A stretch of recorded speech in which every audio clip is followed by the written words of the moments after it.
আমাদের দেশের বাড়ি আম, দেশের বাড়ি কাঁঠাল চলে আসে।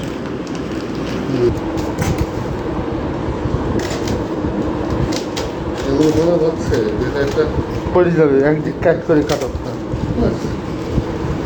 ঢাই ফেলো। এত বড় বড় কাঁঠাল দিয়েছে দেখি আমাদের ভাড়াইতে। এত পাকছে নাকি এক একটা কি অবস্থা হয়েছে। এই হচ্ছে আমাদের দেশের বাড়ি কাঁঠাল। পিছনের কাছে মনে হয় দুটো, দেখি আর এই সামনের কাছে দুটো। পাকা পাকা হ্যাঁ পাখিটা এখনো একটা এবার পাকছে, এটা পাকতে পাকছে, দেখলো কেন? এটা এই পাকছে, যে মনে হয় পিছনের কাছে। এটা পাকছে ছোটটা। হুম। কিন্তু পচে যায়নি তো, না কষে দিয়ে। এটা কষ এই যে মাটিতে ফেলাইছিল মাটিতে। মাটিতে আর হলো যে পিছনের কাছে তো পাকছে। এটা পাকছে। এটা পাকছে ছোটটা। আচ্ছা দেখি আর কি আমরা দেখি আমরা আম সব পাকি গেছে গরমের মধ্যে তো। ভালো আমি না খবর এবার ওই যে আরেকবার খারাপ দিয়েছে, এই জন্য তো খবর দিচ্ছে সবগুলি কাটি কাটি গেছে।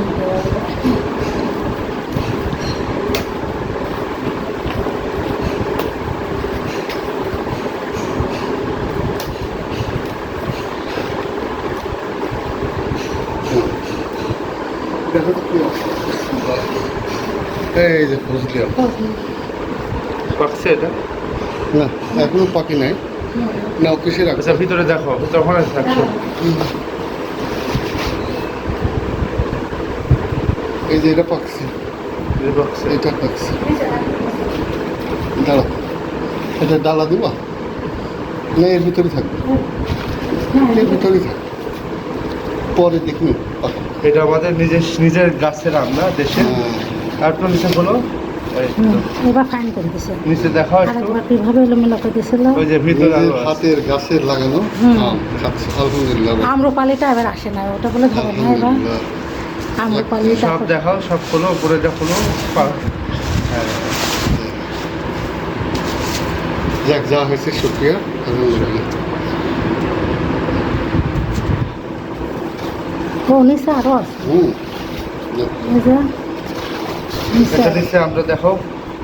এই যে এই যে নিচে। এখানকার একটা নরম আম দেখলাম সেটি কই ঢুকে গেছে ওইটি কাটতে কেটে দিই নিচে পড়ে গেছে। তারপরে দেখলে পড়া ভুল হয়। এটা মনে হয় আম্রপালি নাকি ফজলি দিছে। আর যাক এই হচ্ছে আমাদের দেশের বাড়ি আম, করে আম কাঁঠাল, অনেক আম আর কাঁঠাল। হ্যাঁ আর একদম ফরমালিন মুক্ত, যেটা একদম ফ্রেশ খাওয়া। আমার আব্বুর আমি লাগাইছিলাম গাছ। তাই নতুন বাড়িতে এই যে গাছ। এই যখন ফল পাচ্ছ তার তিনটা আমের গাছ লাগাইছিলাম, একটা নারিকেল, একটা লিচু। মিষ্টি ফল পাচ্ছ ওগুলো মাশাআল্লাহ। এই সামনে ঠিক আছে ঠিক আছে।